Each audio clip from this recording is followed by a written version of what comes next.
காத்து வாக்கில் காணாமல் போன ஃபுட்பால் பிளேயர் 2002 யங் கோல் கீப்பரான விக்டர் வால்டஸ் பார்சலோனாக்காக ஃபர்ஸ்ட் டீம் டெபியூட்டை பண்ணுறாரு. சாம்பியன்ஸ் லீக் மேட்ச்சில் லெகியா வாசானி எதிராக அந்த சீசனில் அவர் மற்ற கோல் கீப்பர் கூட டைம் ஸ்பிளிட் பண்ணி ஆடினார். ஆனால் அடுத்த சீசன்லேயே அவர் அன்டிஸ்பியூட்டட் நம்பர் 1 கோல் கீப்பராக மாறாரு. பார்சலோனாக்கு 12 வருஷத்தில் 500 அப்பியரன்ஸ் பண்ணி 21 மேஜர் ட்ராஃபி அடிச்சு 6 La Liga title, 3 champions league title, அது மட்டும் இல்லாமல் கிளப் ரெக்கார்டு செட் பண்ணி 896 நிமிஷம் கோல் விடாமல் இருந்திருக்காரு. ஆனால் 2013 அவர் அனௌன்ஸ்மெண்ட் கொடுக்குறாரு. மொத்த ஃபுட்பால் வில்ஸ் நினைச்ச பார்சலோனா லீக் டைட்டில் ஜெயிச்ச சந்தோஷத்துல வால்டஸ் அவர் கான்ட்ராக்டை ரெனியூ பண்ண மாட்டேன்னு சொன்னார். 18 மாசம் மீதம் இந்த நிலைமையில இது காசுக்காக மட்டும் இல்ல, அவர் சிம்பிளா ரொம்ப எக்ஸசைஸ் ஆயிட்டாரு. பார்சலோனா மாதிரி அந்த பெரிய கிளப்ல ஆடி மத்திய தேடி வேற கிளப் போன நினைச்ச விக்டர் வால்டஸ்க்கு 2014 மார்ச்ல செல்டா விகோ கூட நடந்த மேட்ச்ல சீரியஸான ஏசியல் இன்ஜுரி நடக்க அவர் பார்சலோனா கரியரை முற்றிலுமா முடிச்சு.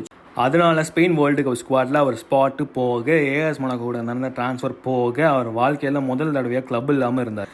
இவர் கம்பேக்ல யாரும் எதிர்பார்க்காத வகையில் மேன்செஸ்டர் யுனைடெடுக்கு 2015 சைன் பண்ணியிருக்காரு. அண்டர் லூயிஸ் வான் கால், அந்த சேம் கோச் தான் அவருக்கு பார்சலோனா டெபியூட் கொடுத்தாரு. பார்க்கறதுக்கு ஃப்ரெஷ் ஸ்டார்ட் மாதிரி இருந்தாலும் புது பிரச்சனை தொடங்கிச்சு. விக்டர் வால்டஸ் ரிசர்வ் மேட்ச் விளையாட மாட்டேன்னு முரண்பட்டாலும் லூயிஸ் வான் கால் பப்ளிக்காக சொல்லிட்டாரு அவர் ஃபியூச்சரே கிடையாது.